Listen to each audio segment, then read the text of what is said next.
విశ్వాసంతో ప్రార్థన చేద్దాం, బలమైన నమ్మకంతో ప్రభు సన్నిధిలో ప్రార్థన చేద్దాం. హల్లెలూయా, స్తోత్రము తండ్రి, స్తోత్రము రాజా, మీకు వందనాలు వందనాలు వందనాలు వందనాలు. ప్రార్థన చేయాలి, ప్రతి ఒక్కరు ప్రార్థన చేద్దాం స్వరమెత్తి ప్రభు సన్నిధిలో. హల్లెలూయా, స్తోత్రము తండ్రి. యేసు నీకే వందనాలు రాజా. హల్లెలూయా, సృష్టికర్తమైన దేవా, నిన్న నేడు ఏకరీతిగా ఉన్న తండ్రి, ప్రతి ఒక్కరిని దర్శించువాడా, ప్రాంతాలను కదిలించువాడా, ప్రజలను కదిలించు దేవా, నీకే వందనాలు స్తోత్రము తండ్రి. మీరే ఆకర్షణీయకరమైన శక్తిగా ఉండి ఈ ప్రాంతంలో ప్రజలందరినీ పరిశుద్ధాత్మ గాలిని ఊది ప్రభువా, ప్రతి ఒక్కరు పూరేళ్ళు వలి స్థలములోకి వచ్చినట్లుగా నాయన మీ పరిశుద్ధాత్మ సన్నిధి చేత ప్రతి బిడ్డలను ఆకర్షించి తీసుకొని వస్తున్న దాన్ని బట్టి నీకు వందనాలు. ఈ రాత్రి ప్రభు మీరే గణపరచబడిన నాయన, నీకే స్తోత్రము తండ్రి, స్తోత్రము రాజా. హల్లెలూయా, స్తోత్రం స్తోత్రం స్తోత్రం. హల్లెలూయా, స్తోత్రములు ప్రభువా. ప్రార్థన చేద్దాం. దయగల తండ్రి, కృపా సత్య సంపూర్ణమైన మా ప్రభువా, నీ ఘనమైన శ్రేష్టమైన పరిశుద్ధమైన నామమునకై ఈ రాత్రికాల సమయంలో ఈ 98వ దినములో నీ సన్నిధిలో మేము ప్రార్థన చేస్తున్న జ్ఞాపకం చేసుకోండి. ఇంతవరకు నడిపించిన విధానాన్ని బట్టి నీ వందనాలు. జరగబోతున్న కోడికలన్నిటిని బట్టి కూడా నిన్ను స్తుతిస్తున్నాం. ముందుగా నేను ఘనపరుస్తున్న తండ్రి నీ వందనాలు. ఈ రాత్రి నీ సన్నిధిలో చేరిన మాతోను మరొకసారి మీరు మాట్లాడబోతున్న విధానాన్ని బట్టి నీ వందనాలు. మీ దాసుని స్థలం నిలబడి ఉండగా మాతోను చక్కగా స్పష్టంగా మీ దాసుని నోటి ద్వారా మీరు బోరగా వాడుకొని మా అందరితోని రాత్రి మరొకసారి మీరు మాట్లాడి మీ నామానికే మహిమ ఘనత ప్రభావాలు ఈ కొడుకు ద్వారా మీరే పొందుకోమని ప్రార్థన చేస్తూ యేసు నీ పరిశుద్ధ నామములో ప్రార్థించి స్తుతించి వేడుకొనుచున్నాను పరమ తండ్రి, ఆమేన్. Praise the lord. హల్లెలూయా. మంచిది ప్రియులరా, ఈ రాత్రి కూడి వచ్చిన ప్రతి ఒక్కరికి కూడా ప్రభు అయిన యేసుక్రీస్తు నామమున వందనములు చెల్లించుకుంటున్నాను. ఈ రాత్రి 98వ రోజు. ఈ 98వ రోజు దేవుని వాక్య భాగములు ఎఫెసీయులకు రాసిన పత్రిక 6వ అధ్యాయం.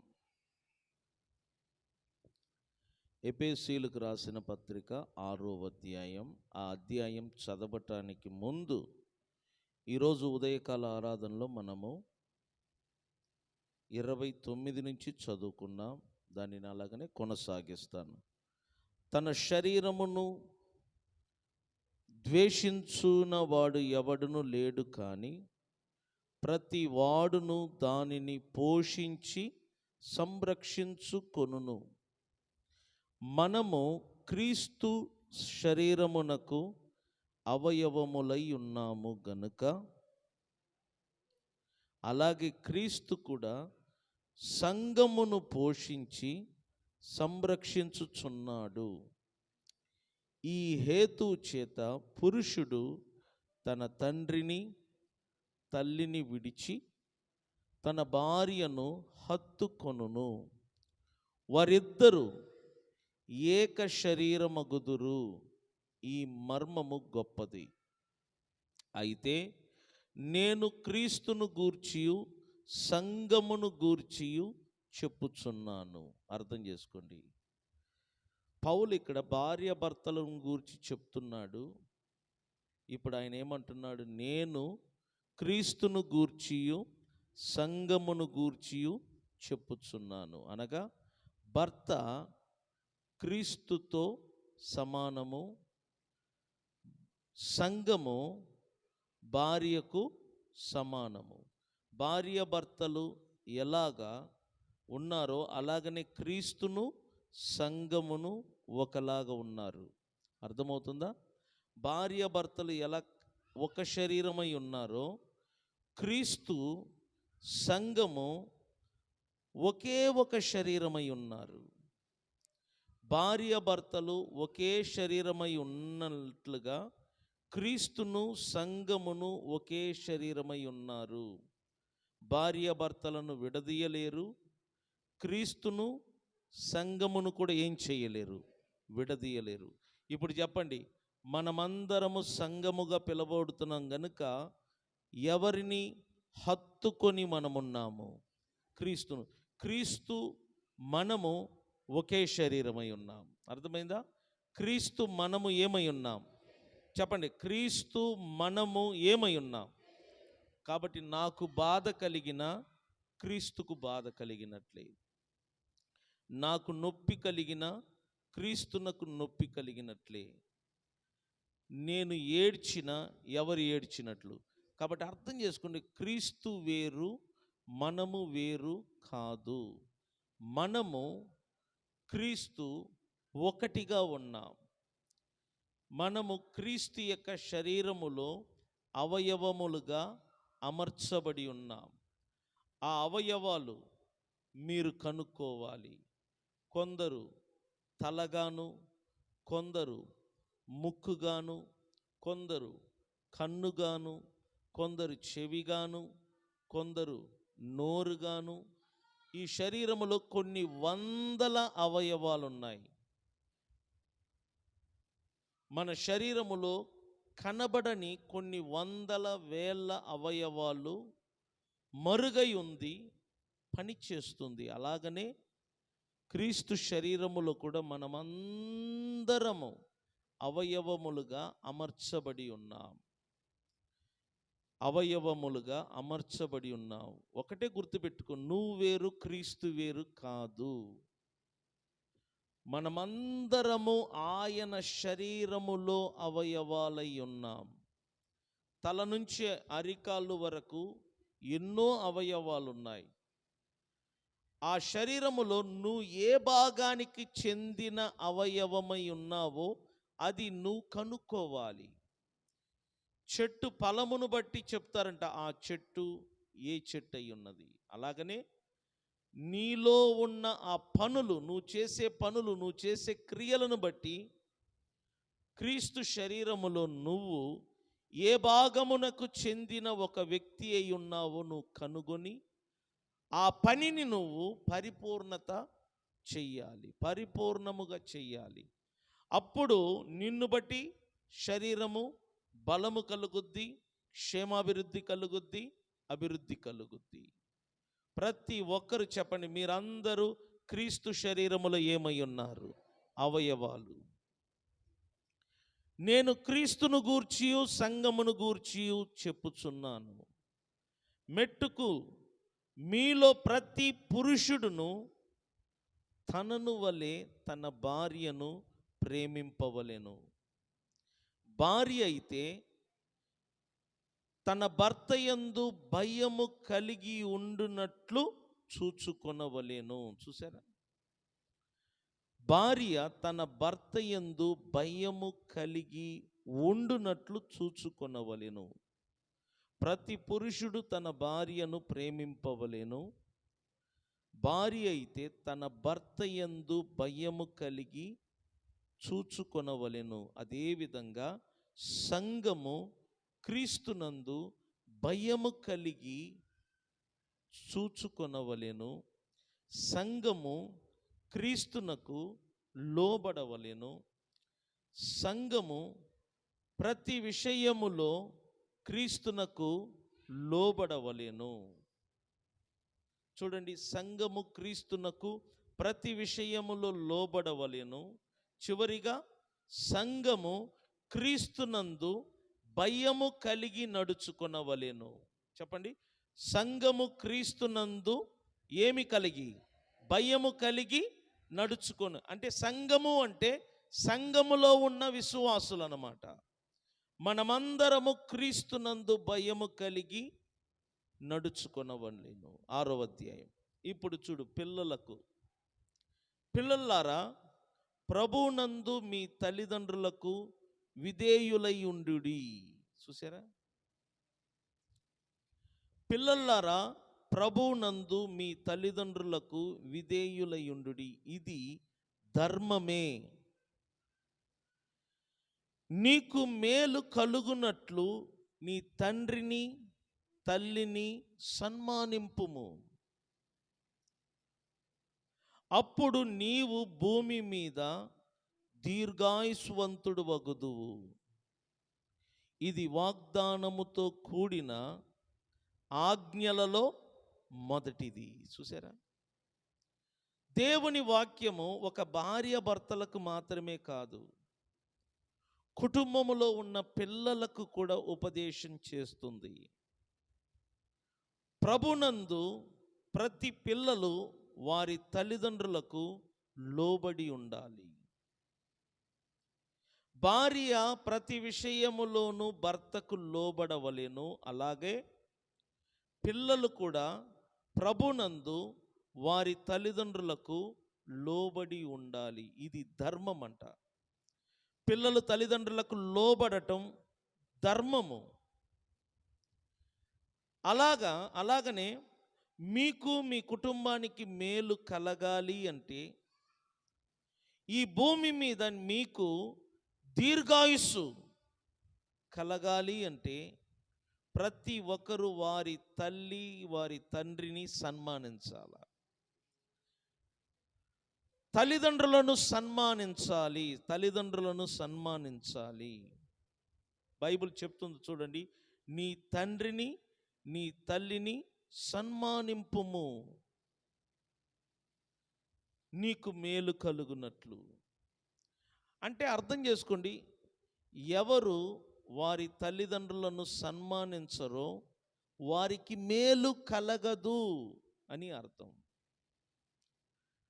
కొన్ని కుటుంబములో మేలు కలగకుండా కీడే కలుగుతూ ఉంటుంది. ఎందుకు అంటే, బహుశా వారు తమ తల్లిని తమ తండ్రిని సన్మానించకపోవటం. నీ తల్లిని నీ తండ్రిని సన్మానించాలా. వారు వృద్ధాప్యములో ఉన్నప్పుడు వారిని చూసుకోవాలా, వారి యొక్క మంచి చెడులను చూడాలా, వారిని పోషించాలా, వారికి అన్నీ మనం చేసి పెట్టాలా. ఎందుకంటే వాక్యం చెప్తుంది, నీవు నీ తండ్రిని నీ తల్లిని సన్మానింపుము, అప్పుడు నీకు మేలు కలుగును. మేలు మాత్రమే కాదంట, భూమి మీద నీకు దీర్ఘాయుస్సు అంటే ఎక్కువ కాలము బ్రతుకుటకు దేవుడు నీకు సహాయము చేస్తాడు.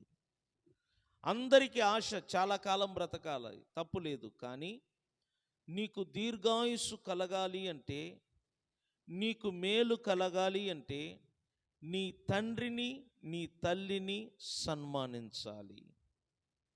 అప్పుడు నీకు ఈ భూమి మీద దేవుడు దీర్ఘాయుస్సును అనుగ్రహిస్తాడు. ఇది వాగ్దానం. ఇది వాగ్దానం మాత్రమే కాదు, 10 ఆజ్ఞలలో మొదటి ఆజ్ఞ ఏంటంటే చెప్పండి, నీ తండ్రిని నీ తల్లిని నువ్వేం చేయాలా? సన్మానించాలా. మీరు పాత నిబంధన చూడండి, తల్లిని తండ్రిని సన్మానించకపోతే వారికి కఠినమైన శిక్ష ఉంది. తల్లిని దుర్భాషతో తిట్టిన, లేక తల్లిని కానీ తండ్రిని కానీ దూషించిన పాత నిబంధనలో వారికి మరణ శిక్ష. పాత నిబంధనలో మీరు చూడండి, తల్లిని దూషించిన తండ్రిని దూషించిన వారికి ఏం కలుగుతుందంట? మరణ శిక్ష. గుర్తుపెట్టుకోండి, దేవుని వాక్యం చెప్తుంది, నీకు మేలు కలుగునట్లుగా నీ తండ్రిని నీ తల్లిని సన్మానించుము, అప్పుడు నీవు భూమి మీద దీర్ఘాయుస్వంతుడవద్దు. ఇది వాగ్దానముతో కూడిన ఆజ్ఞలలో మొదటిది. ఇప్పుడు తండ్రులకు దేవుని వాక్యం ఏం చెప్తుందంటే, తండ్రులారా మీ పిల్లలకు కోపము రేపక ప్రభు యొక్క శిక్షణలోను ప్రభు యొక్క బోధనలోను వారిని పెంచుడి. ప్రతి తండ్రి ఈ మాటను సీరియస్గా పాటించాల. బైబిల్ అంటుంది, తండ్రులారా మీ పిల్లలకు కోపము రేపక. కొన్నిసార్లు తండ్రులు పిల్లలకు కోపము రేపుతూ ఉంటారు. పిల్లలకు కోపం వచ్చినప్పుడు తండ్రుల మీద తల్లుల మీద తిరగబడతారంట. అందుకే బైబిల్ చెప్తుంది తల్లిదండ్రులకు, మీ పిల్లలకు కోపము రేపక, మీ పిల్లలకు కోపము వచ్చేటట్లుగా నువ్వు మాట్లాడొద్దు. వారు ఎదుగుతున్నారు, వయస్సులో ఉన్నారు గనుక వారిని ఒక మాట అంటున్నప్పుడు వారికి కోపము రావచ్చు. ఇది మనము నేర్చుకోవాలి. ప్రతి తండ్రి ప్రతి తల్లి నేర్చుకోవాలి. పిల్లలకు కోపము రేపక ప్రభు యొక్క శిక్షలోను ప్రభు యొక్క బోధనలోను వారిని మనము పెంచాలి, వారికి మనం బోధించాలి. ప్రతి తండ్రి తమ బిడ్డలకు బోధించాలి. మీ పిల్లలకు మీరే బోధకులు, మీ పిల్లలకు మీరే నేర్పాల దేవుని మాటలు. మీ పిల్లలను దేవుని వాక్యములో పెంచాలి. ప్రభు యొక్క శిక్షలోను బోధలోను మీరే పెంచాలి. మీరు చర్చిలో పెరగాలి వాక్యం విని. మీ పిల్లలు ఇంట్లో ఉండి మీ వాక్యము లేక మీ బోధనల ద్వారా మీ పిల్లలు ఎక్కడ పెరగాలంట? మీ ఇంట్లో పెరగాలి. ఒక చెట్టును పెంచినట్లుగా మీరు పెంచాలి. ప్రభు యొక్క బోధనలోను శిక్షలోను మీ పిల్లలను మీరే పెంచాలి. వారికి కోపము రాకుండా మీరు మాట్లాడాలి. వారిని ప్రభు యొక్క శిక్షలోను బోధనలోను వారిని మీరే పెంచాలి. ఇప్పుడు పనివారి గురించి 5వ వాక్యం నుండి. మీరందరూ పనికి వెళ్తున్నారు, కూలి పనికి వెళ్తున్న మీరు అక్కడ మీ యజమానులకు ఎలా మీరు పని చేయాలా, మీ యజమానులకు ఏ విధంగా మీరు నమ్మకస్తులుగా ఉండాలా, అది ఇక్కడ నేర్పుతుంది. ఇప్పుడు చూడు 5 నుంచి. దాసుల్లారా, యథార్థమైన హృదయము గలవారై భయముతోనూ వణుకుతోనూ క్రీస్తునకు వలె శరీర విషయమై మీ యజమానులైన వారికి మీరేమై ఉండాలా? విధేయులయుండుడి. చూసారా, మనందరము పనికి వెళ్తున్నాం, కానీ పనికి వెళ్ళే వారికి దేవుని ఉపదేశం ఒకటి ఉంది. అది ఏంటంటే మీ యజమానులకు మీరు లోబడి ఉండాలా. భార్య భర్తకు ప్రతి విషయములో లోబడవలెను. పిల్లలు వారి తల్లిదండ్రులకు లోబడాలి. అలాగనే పనివారు దాసులు క్రీస్తునకు లోబడినట్లుగా మీరు మీ యజమానులకు ఏమై ఉండాలి? లోబడాలి. మీ యజమానులకు మీరు లోబడాలి. ఎలా? యథార్థమైన హృదయము గలవారై. 2, భయముతోనూ వణుకుతోనూ శరీర విషయమై మీ యజమానులైన వారికి మీరు లోబడి ఉండాలి. ప్రతి పనికి వెళ్తున్న ప్రతి విశ్వాసి మీ యజమానులకు మీరు లోబడాలి. మీరు ఏ పనికి వెళ్తున్నారో, ఎవరు మీకు కూలి ఇస్తున్నారో వారు మీకు యజమానుడు గనుక మీ యజమానునికి మీరు లోబడాలి. భయముతో వణుకుతో యథార్థమైన హృదయము గలవారై మీ యజమానునికి మీరు లోబడాలి. ఎలా?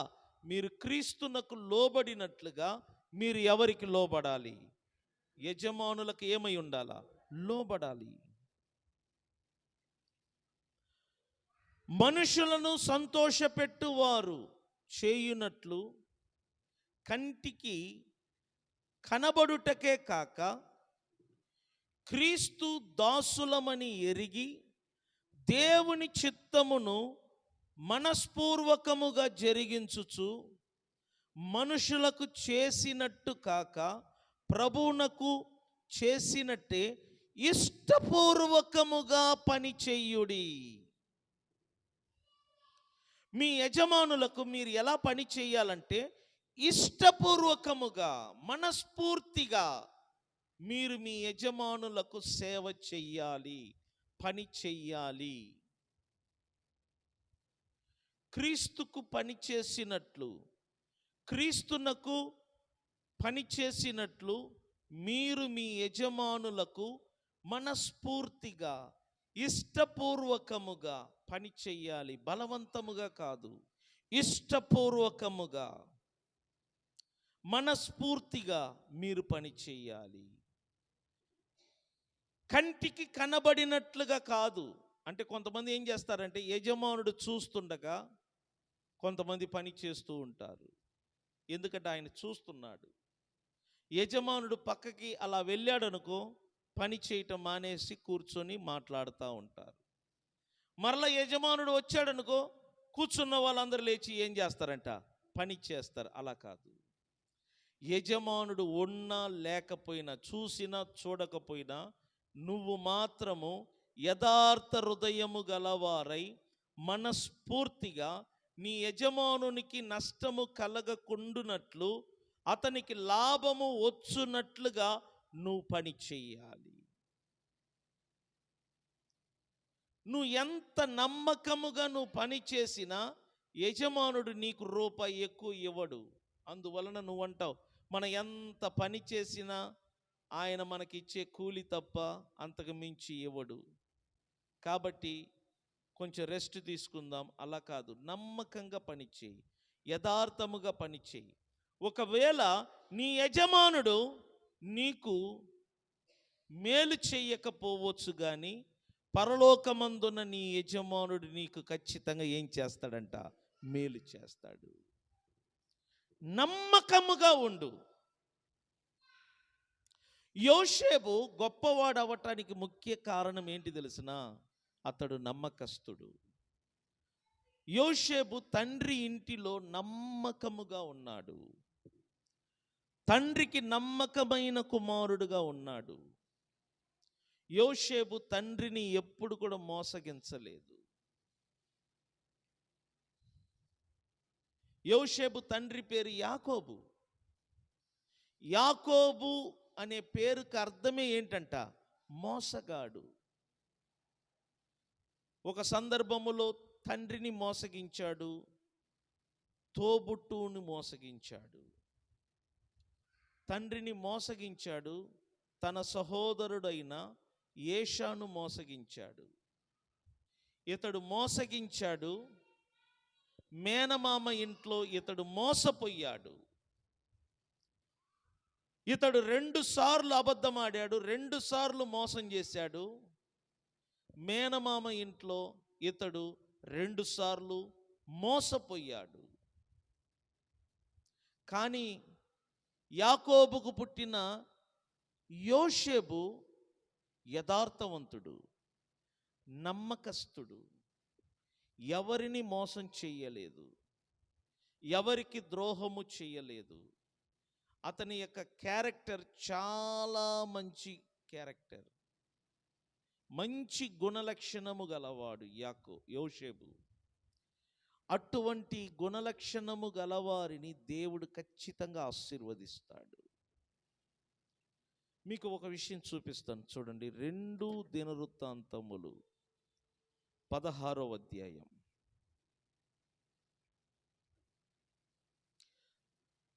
దినవృత్తాంతములు 2వ పుస్తకం, అధ్యాయము 16.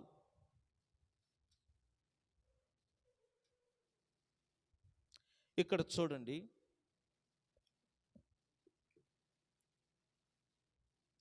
9వ వాక్యము. పెన్ ఉంటే అండర్లైన్ చేసుకోండి. దేవుని వాక్యం ఏం చెప్తుందంటే, తన ఎడల యథార్థ హృదయము గలవారిని బలపరుచుటకై యెహోవా కనుదృష్టి లోకమందంతటా సంచారము చేయుచున్నది. చూసారా? ఎవరు దేవుని ఎదుట, దేవుని ఎడల అంటే దేవుని ఎదుట యథార్థ హృదయము గలవారుగా ఉంటారో వారిని బలపరుచుటకై దేవుని కనుదృష్టి అంట లోకమందంతట ఏం చేయుచున్నదంట, సంచారము. సీసీ కెమెరా లాగా దేవుని కనులు సీసీ కెమెరా లాగా పనిచేస్తూ ఉంటుంది.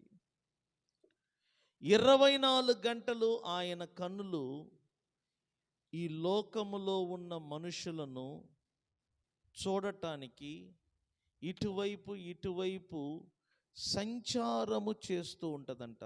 సంచారం అంటే తిరుగుతూ ఉండటం. ఎందుకు అంటే ఎవరైనా నమ్మకస్తులు, యథార్థవంతులు కనబడుతారా? ఎవరైనా నమ్మకమైన వారు కనబడుతారా? ఎవరైనా యథార్థముగా జీవించువారు కనబడుతారా? వారిని బలపరచుటకు, వారిని ఆశీర్వదించుటకు, వారిని హెచ్చించుటకు దేవుని కనులంట ఈ లోకమంతటా సంచారము చేయుచున్నది. మనం అనుకుంటాము మనలను ఎవరు చూడటం లేదు, మనలను ఎవరు చూడటం లేదు అని మనం అనుకుంటాం. కానీ దేవుని కనులు మనలను చూస్తూ ఉంటుందంట. నీ నమ్మకాన్ని, నీ యథార్థతను చూస్తాడంట. దానిని బట్టి నిన్ను హెచ్చించటం, దానిని బట్టి నిన్ను ఆశీర్వదించటం జరుగుతుంది. యోషేపు అన్ని విషయములలో యథార్థముగా జీవించాడు. తన యజమానునికి ద్రోహము చేయలేదు, తన యజమానునికి అన్యాయము చేయలేదు. తన యజమానుడు తన ఇంట్లో ఉన్నప్పుడే కాదు, యజమానుడు లేనప్పుడు కూడా యోషేపు తన ఇంటి అంతటిలో ఎలా ఉన్నాడంట? నమ్మకస్తుడు. చూసారా? మనం చూడు, యజమానుడు ఉన్నప్పుడు పని చేస్తాం, యజమానుడు ఉన్నప్పుడు భయము భక్తి కలిగి పని చేస్తాం, యజమానుడు లేనప్పుడు పని చెయ్యము. అంటే మనము యజమానుని మోసం చేస్తున్నామని అర్థం. మనం అనుకుంటున్నాము యజమానుడు చూడటం లేదు అని. కానీ బైబిల్ అంటుంది పరలోకమందు మనకొక యజమానుడు ఉన్నాడు. ఆయన మనలను గమనిస్తున్నాడు, ఆయన మనలను చూస్తూ ఉంటాడు. దానిని బట్టి నిన్ను నన్ను హెచ్చించటము, క్రిందికి దించటము జరుగుతుంది. నీలో భయము ఉండాలా, నీలో భక్తి ఉండాలా. ఆ భయముతో, భక్తితో, వణుకుతో నువ్వు పని చెయ్యాలి. నీ నమ్మకాన్ని నువ్వు రుజువుపరుచుకోవాలి, నీ యథార్థతను నువ్వు కనపరుచుకోవాలి. అది ఒకరోజు నీకు జీవ కిరీటాన్ని తీసుకొని వస్తుంది. బైబిల్ అంటుంది దేవుని ఎడల యథార్థత హృదయము గలవారిని బలపరచుటకు యెహోవా కనుదృష్టి లోకమంతట ఏం చేయుచున్నది? సంచారము.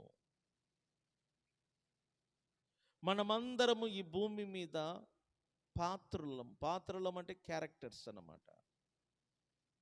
మన పాత్రలో మనము నమ్మకంగా జీవించాలి. మనకివ్వబడిన పాత్రలో, మనకివ్వబడిన క్యారెక్టర్లో మనము నమ్మకత్వం కలిగి జీవించాలా.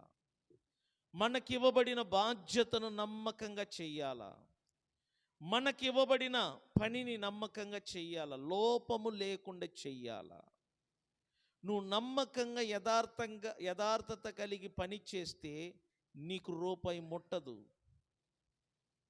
అందుకే చాలామంది నమ్మకంగా పని చేయరు, యథార్థంగా పని చేయరు. ఎందుకంటే నమ్మకత్వానికి, యథార్థతకు రూపాయి రాదు. అందుకే కొంతమంది ఏం చేస్తారంటే మోసం చేయటం, అబద్ధం ఆడటం, ఇవన్నీ జరుగుతుంది డబ్బుల కోసం. కానీ ఆ వచ్చే రాబడి వలన వారికి సుఖం ఉండదు, నెమ్మది ఉండదు. నువ్వు నమ్మకంగా యథార్థత కలిగి జీవిస్తే నీకు ఒక సమయం వస్తుందంట. ఆ సమయం వచ్చినప్పుడు నిన్ను ఎవరు కూడా ఆపలేరు. నిన్ను దేవుడు తీసుకెళ్ళి ఉన్నతమైన స్థానములో ఉంచుతాడంట. స్తోత్రం చెప్దామా? కానీ అంతకు ముందు నువ్వు ఎలా బ్రతకటం నేర్చుకోవాలా? నమ్మకముగా, యథార్థత కలిగి. యోసేపు జీవితాన్ని చూడు. తాను 30 సంవత్సర వయస్సు వచ్చినప్పుడు సింహాసనములో కూర్చున్నాడు. తన ఇంటి నుండి తరిమి వేయబడ్డాడు. ఎప్పుడు? 17 సంవత్సరం వయస్సులో. 17 సంవత్సర వయస్సులో బయటికి వచ్చాడు. 30 సంవత్సర వయస్సులో సింహాసనం మీద కూర్చున్నాడు. అంటే 13 సంవత్సరములు శ్రమపడ్డాడు. ఎందుకు? యథార్థముగా జీవించుట వలన, నమ్మకముగా జీవించుట వలన యోసేపుకు కలిగిన ప్రతిఫలం ఏంటి తెలిసిన? శ్రమ, ద్వేషము, అసూయ, కుళ్ళు, కుట్ర, పగ. తన తండ్రికి నమ్మకంగా ఉన్నదాని వలన తన ఇంటిలో ఉన్న వారందరూ కూడా యోసేపును అసహ్యించుకున్నారు. ఎందుకు? తాను యథార్థంగా ఉన్నాడు, నమ్మకంగా ఉన్నాడు. కానీ తన అన్నలు వాళ్ళందరూ యథార్థత లేని వారు, నమ్మకస్తులు కారు.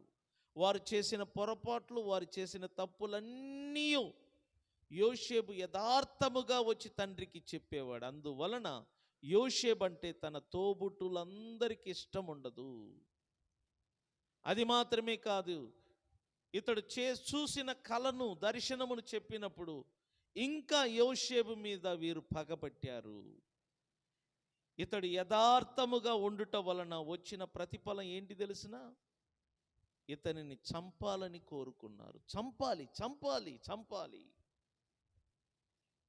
ఎంతగా ఏడ్చాడో అతను. యథార్థముగా జీవిస్తే నేను చెప్తున్న మీకు కలిగే ప్రతిఫలము తిట్లు, నిందలు, బాధలు, కష్టాలు. నువ్వు నమ్మకంగా ఉంటే ప్రజలు నిన్ను ఇష్టపడరు. నువ్వు యథార్థముగా పని చేస్తే ప్రజలు నిన్ను ఇష్టపడరు. నువ్వు లంచము తీసుకోకుండా పని చేస్తే ఎవరు నిన్ను ఇష్టపడరు. కానీ దేవుడు నిన్ను ఇష్టపడతారు. గుర్తుపెట్టుకో. తగిన కాలము వస్తుంది. అప్పుడు దేవుడు నిన్ను లేపి ఎక్కడ తీసుకెళ్ళి కూర్చోబెడతాడు తెలిసిన? ఉన్నతమైన స్థానం అంట.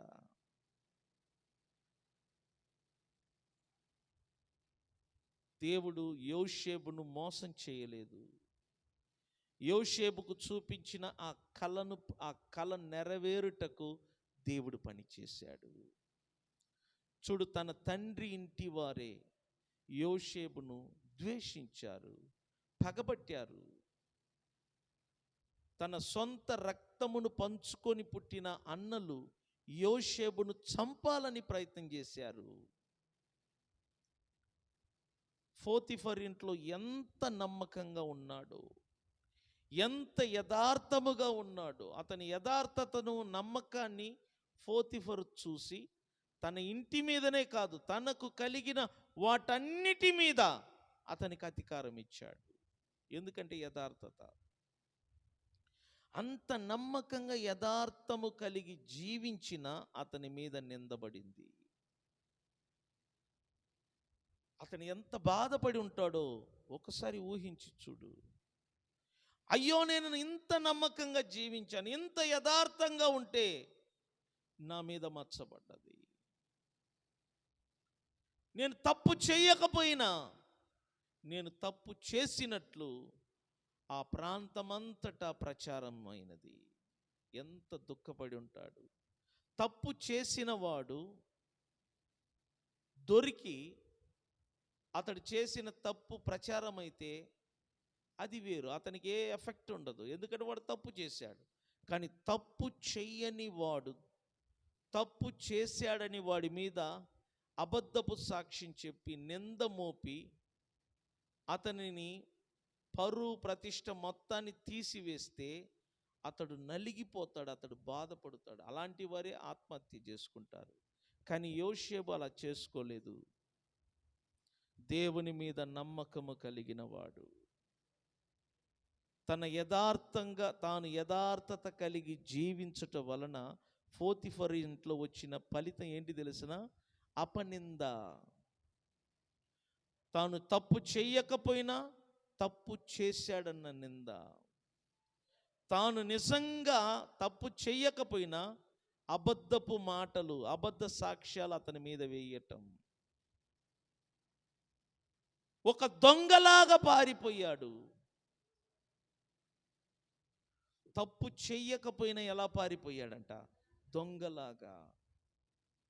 ఎంత ఏడ్చి ఉంటాడో, ఎంత బాధపడి ఉంటాడో.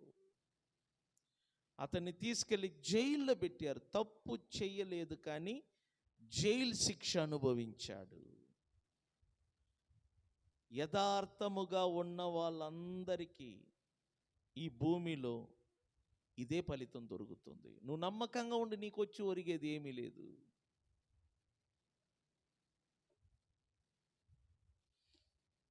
కానీ దేవుడు విడిచిపెట్టడని నేను చెప్తున్నాను. దేవుని కనులు నీ హృదయమును చూస్తుంది. నువ్వు తప్పు చేసావా లేదా దేవుడికి తెలుసు. ప్రజలు కన్నులారా చూడకపోయినా ప్రజల మాటను విని నీ మీద నింద మోపుతారు. కానీ దేవుడు అలా కాదు. ఆయన కన్నులు ఎల్లప్పుడూ ఈ లోకమంతటా ఏం చేస్తుంది? సంచారం. కాబట్టి నువ్వు చేసావా లేదా ఆయనకు తెలుసు. జైల్లో ఉన్నాడు యోషేపు, తప్పు చేయకపోయినా. బైబిల్ చదివి చూడండి. యోషేపును బట్టి దేవుడంట ఆ జైల్లో ఉన్న ప్రతి ఒక్కరిని ఆశీర్వదించాడంట. అంటే యోషేపు ఎక్కడ అడుగు పెట్టినా అక్కడ దేవుడు ఏం చేసేవాడంట? ఆశీర్వదించేవాడు. ఎందుకంటే యథార్థవంతులకు దేవుడు తోడై ఉంటాడు. యథార్థవంతులను దేవుడు ఆశీర్వదిస్తాడు. నమ్మకస్తుల తల మీదకి ఏమొస్తుందంట? మెండైన దీవెనలు. యోషేపు జైల్లో అడుగుపెట్టిన ఆ క్షణము నుండి ఆ జైలు వాతావరణమే మారిపోయింది. అందరూ యోషేపును కనిపెట్టి అతనికి పెద్ద బాధ్యతను అప్పగించారు. కానీ సమయము రానే వచ్చింది. దేవుని దర్శనం అతని జీవితంలో నెరవేరే సమయము రానే వచ్చింది. వెంటనే చూడండి, యోషేపును ఆ జైలు ఆపలేకపోయింది, ఆ చెరసాల బంధించలేకపోయింది. ఎందుకంటే టైం వచ్చిందనుకోండి, నిన్ను ఎవరు ఆపలేరు. దేవుడు నిన్ను తీసుకెళ్ళి ఎక్కడో కూర్చోబెడతాడు. జైల్లో ఉన్న యోషేపు ఇప్పుడు ఫరో సింహాసనం మీద కూర్చున్నాడు. స్తోత్రం చెబుదామా? కారణం ఏంటి తెలిసిన? నమ్మకము, యథార్థత. నీ యజమానునికి నువ్వు నమ్మకము కలిగి ఉంటే, యథార్థత కలిగి ఉంటే ఖచ్చితంగా ప్రతిఫలం నీకు ఉంటుంది. అదే పౌలు నేర్పుతున్నాడు విశ్వాసులకు. ఆయన ఏమంటున్నాడు చూడండి, నీ యజమానులకు మీరు నమ్మకమైన దాసులుగా ఉండాలా, నమ్మకమైన పనివారుగా ఉండాలా. పనికి వెళ్తున్నాము కానీ, కూలి తెచ్చుకుంటున్నాము కానీ ఆ కూలి ఎందుకు మన చేతుల్లో నిలబడటం లేదు? ఐస్ గడ్డ వలె మన జీతము కూలి కరిగిపోతుంది. ఎందుకు తెలిసిన? నమ్మకముగా మన పని చేయటం లేదు. నమ్మకముగా, యథార్థముగా మనం ఉండకపోవటం. మనం అనుకుంటాం అది తెలివితేటలు. తెలివితేటలు కాదు, సావు తెలివితేటలది. మేలు జరగదు. నేను చెప్తున్నాను. దేవుని వాక్యం ఏం చెప్తుందో ఒక్కసారి చూడండి. మనుషులకు చేసినట్టు కాక పనికి పోయే వాళ్ళంట యజమానునికి పని ఎలా చేయాలా? మనుషులకు చేసినట్టు కాక ప్రభువునకు చేసినట్లే ఇష్టపూర్వకముగా మనం ఏం చేయాలంట? పని చేయాలి. సేవ అంటే పని. ఇష్టపూర్వకముగా మీరు పని చేయాలా, మనస్ఫూర్తిగా పని చేయాలా. 7వ వాక్యం, మనుషులకు చేసినట్టు కాక ప్రభువునకు చేసినట్టే ఇష్టపూర్వకముగా సేవ చేయుడి. దాసుడైనను స్వతంత్రుడైనను మీలో ప్రతి వాడును ఏ సత్కార్యము చేయును. సత్కార్యం అంటే మంచి పని. మీలో ప్రతి వాడును ఏ మంచి పని చేయునో దాని ఫలము చూడండి, యజమానుడు వలన కాదు సుమా, ప్రభు వలన పొందునని మీరు ఎరుగుదురు. స్తోత్రం చెబుదామా? ప్రతి సత్కార్యము, నువ్వు చేసే ప్రతి మంచి పని వలన బహుశా నీ యజమానుడు నీకు ప్రతిఫలం ఇవ్వకపోవచ్చు, నీ యజమానుడు నీకు రూపాయి ఎక్స్ట్రా జీతం ఇవ్వకపోవచ్చు, కానీ నువ్వు చేసిన మంచి పనిని బట్టి దేవుడు నీకు ఖచ్చితముగా ప్రతిఫలం ఇస్తాడంట. అందును బట్టి చేతులు పైకెత్తి స్తోత్రం చెబుదామా? మరలా చదువుదాం. దాసుడైనను సరి, స్వతంత్రుడైనను సరి, మీలో ప్రతి వాడును ఏ సత్కార్యము చేయునో దాని ఫలము, చెప్పండి, ప్రభు వలన పొందును అని మీరు ఎరుగుదురు. యజమానులారా, మీకును వారికిని యజమానుడైన వాడు పరలోకమందున్నాడు. చూసారా, యజమానునికి యజమానుడు పరలోకములో ఉన్నాడు. నువ్వు కూలి పనికి పోతే నీకు యజమానుడు జీతం ఇచ్చేవాడు మాత్రమే కాదు, అతని కంటే పై యజమానుడు ఒకడున్నాడు, ఆయనే మన దేవుడు. అదే బైబిల్ చెప్తుంది, యజమానులారా మీకును వారికి, అంటే పనివారికి, మీకును పనివారికిని యజమానుడైన వాడు పరలోకమందు ఒకడు ఉన్నాడు. ఆయన పక్షపాతము లేదనియు ఎరిగిన వారై వారిని బెదిరించుట మాని ఆ ప్రకారమే వారి ఎడల ప్రవర్తించుడి. దేవునిలో ఏమీ లేదంట పక్షపాతం. చెప్పండి, దేవునిలో ఏముండదంట? పక్షపాతం ఉండదు. మన దేవుడు పక్షపాతము లేనివాడు, భేదములు అభిప్రాయములు చూడడు.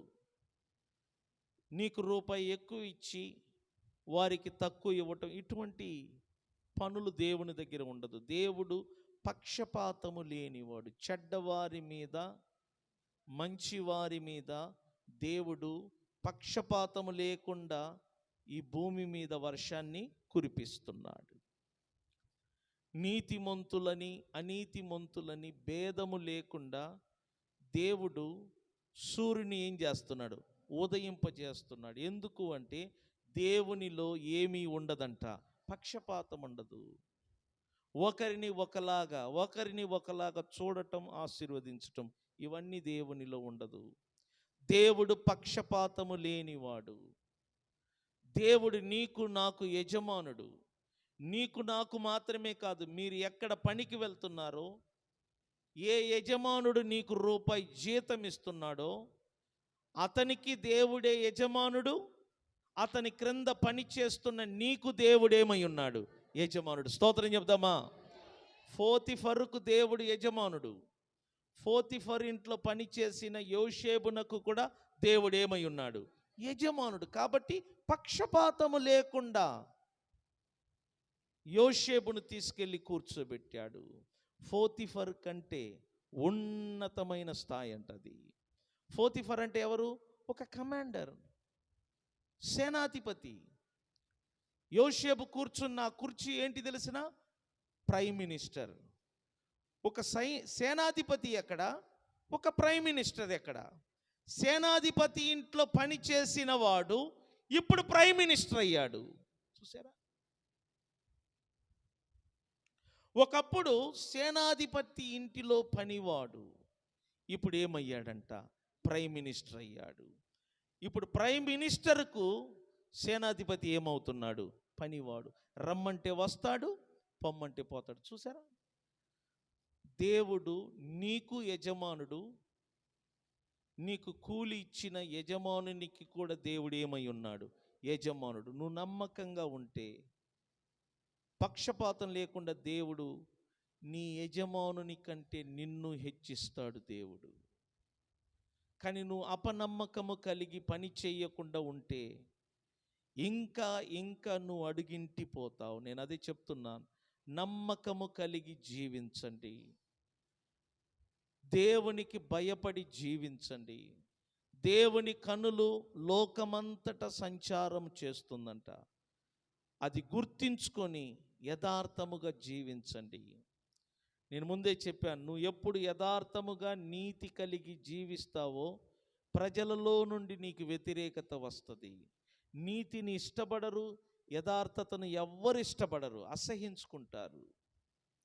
ప్రజలందరూ కూడా అన్యాయాన్ని ఇష్టపడతారు, చెడుని ఇష్టపడతారు.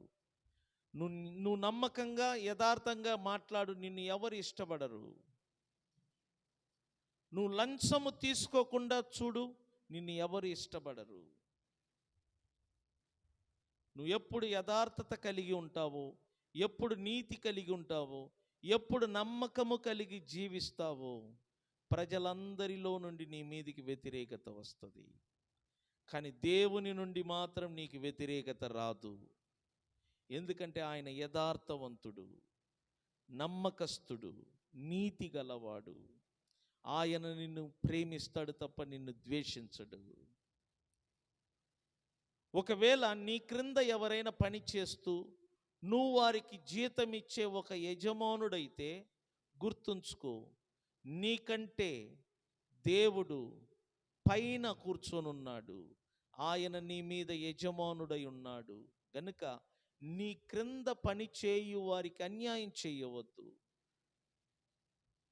వారు చేసిన పనికి తగిన కూలీలు ఇవ్వు, వారు చేసిన పనికి తగిన జీతం ఇవ్వు.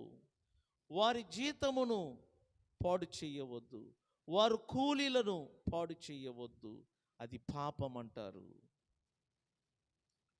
నీకంటే పైన దేవుడున్నాడు, ఆయన నీ యజమానుడు. ఆయనకు భయపడి నీ క్రింది వారికి నమ్మకంగా జీతమిస్తూ, నమ్మకంగా కూలీలు ఇస్తూ ఉంటే, అప్పుడు నీ పనివారు కూడా నీ క్రింద నమ్మకమైన పనివారులుగా ఉండి పని చేస్తారు.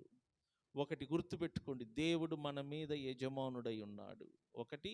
రెండు, ఆయన పక్షపాతము లేకుండా ప్రతి ఒక్కరికి ప్రతిఫలము ఇచ్చే దేవుడై ఉన్నాడు. స్తోత్రం చెప్దామా? ఇంతవరకు నేర్పిన ఈ మాటలను బట్టి ఆ దేవునికి స్వరమెత్తి స్తోత్రం చెప్దామా? హల్లెలూయా.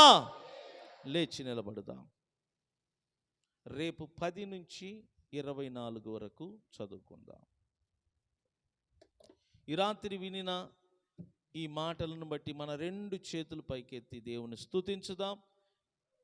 1వ రోజు నుండి 98వ రోజు వరకు ఆటంకాలు లేకుండా నడిపించిన దేవునికి మహిమ, ఘనత, ప్రభావములు కలుగునట్లుగా 2 చేతులు పైకెత్తి దేవునికి స్తోత్రములు చెల్లించుదాం. అందరూ స్తుతించండి, కొద్ది క్షణం స్తుతించండి ప్రతి ఒక్కరు కూడా. హల్లెలూయా, హల్లెలూయా, ప్రైజ్ ద లార్డ్, హల్లెలూయా.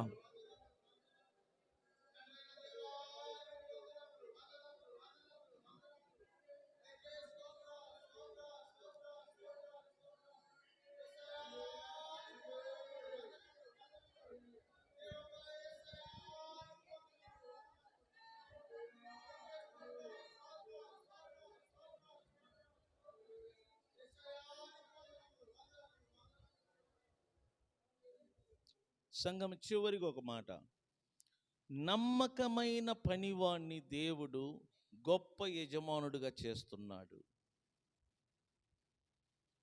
మరలా చెప్తున్నాను, నమ్మకమైన పనివాణిని దేవుడు ఏం చేస్తాడంట? గొప్ప యజమానుడిగా చేస్తాడంట. యోసేపు జీవితంలో అదే జరిగింది. నువ్వు నమ్మకం కలిగి ఉంటే నిన్ను దేవుడు యజమానుడిగా చేస్తాడు. అనేక మందికి ఉద్యోగం ఇచ్చున్నట్లుగా, అనేక కుటుంబాలు నీ వలన పోషించబడినట్లుగా నిన్ను హెచ్చిస్తాడు, నువ్వు నమ్మకం కలిగి ఉంటే. నేను ముగిస్తున్నాను. దేవ, ఈ రాత్రి కొన్ని మాటలు మీరు నేర్పినందుకు స్తోత్రం. ఈ మాటలు వారి అంతరంగములో పనిచేయునుగాక. ప్రతి ఒక్కరిలో నమ్మకత్వము, యథార్థత కలిగి ఉండుటకు సహాయం చేయి. ఇదిగో సెప్టెంబర్ 2వ తారీఖు నుండి ఈ రోజు వరకు మీరు నమ్మకముగా మమ్మల్ని నడిపించినందుకు స్తోత్రములు. ఇంకా రేపు, ఎల్లుండి ఉంది. ఈ 2 దినములు కూడా మీరు ఆశీర్వదించండి. అనేకులు రావటకు సహకరించండి. జరగవలసిన పనులు అన్నీ కూడా దాని సమయమందు సక్రమముగా జరుగుటకు సహాయం చేయండి. ఆర్థికం ఎంతో అవసరత ఉంది. యేసు నామమున ప్రతి అవసరములను తీర్చండి. అప్పు లేకుండా జరుగుటకు సహాయం చేయండి. జరుగుతున్న ఈ కార్యక్రమం వలన తండ్రి, నీ నామం మహిమపరచబడాలి, క్రీస్తు నామం మహిమపరచబడాలి. కాబట్టి నీ పరిశుద్ధాత్మ ద్వారా మేమందరము పనిచేయుటకు నీ ఆత్మను, నీ అభిషేకమును మా మీద ఉంచమని వేడుకుంటున్నాం. మీరిచ్చిన ఈ స్థలము, మందిరమును బట్టి నేను స్తుతిస్తున్నాను. మీరిచ్చిన ఈ వస్తువులన్నిటిని బట్టి స్తుతిస్తున్నాను. అదేవిధంగా ఈ మందిరము నిండి పొర్లునట్లుగా ఆత్మలను కూడా దయచేయమని వేడుకుంటున్నాం. నూతనమైన ఆత్మలు రావటకు సహాయం చేయండి. మీరు ఈ స్థలములో ఉండి ప్రజలను ఆకర్షించమని వేడుకుంటున్నాం. ఖాళీ లేకుండా ప్రజలతో నిండి పొర్లునట్లుగా మీరు కార్యం చేయండి. యేసు నామమును అడుగుతున్నాం తండ్రి, కార్యం చేయండి. వచ్చిన నీ బిడ్డలందరూ తిరిగి వెళ్తున్నప్పుడు తోడుగా ఉండి, మరలా రేపు జరుగుతున్న పనులలో, సాయంత్రం జరుగుతున్న ప్రార్థనలో కలుసుకోవటానికి సహకరించమని, ఏకాత్మను దయచేయమని ప్రభు అయిన యేసుక్రీస్తు నామమున ప్రార్థన ద్వారా అడిగి వేడుకుంటున్నాము పరమ తండ్రి, ఆమేన్. మన తండ్రి అయిన దేవుని ప్రేమ, ప్రభు అయిన యేసుక్రీస్తు యొక్క కృప, పరిశుద్ధాత్మ అన్యోన్య సహవాసము కూడి వచ్చిన మనందరికీ తోడై ఉండి నడిపించునుగాక. ఆమేన్. చేతులు పైకెత్తి స్తోత్రం చెప్దామా? హల్లెలూయా, హల్లెలూయా, హల్లెలూయా. దేవుడు మిమ్మల్ని దీవించునుగాక. God bless you all. God bless you all. మంచిది.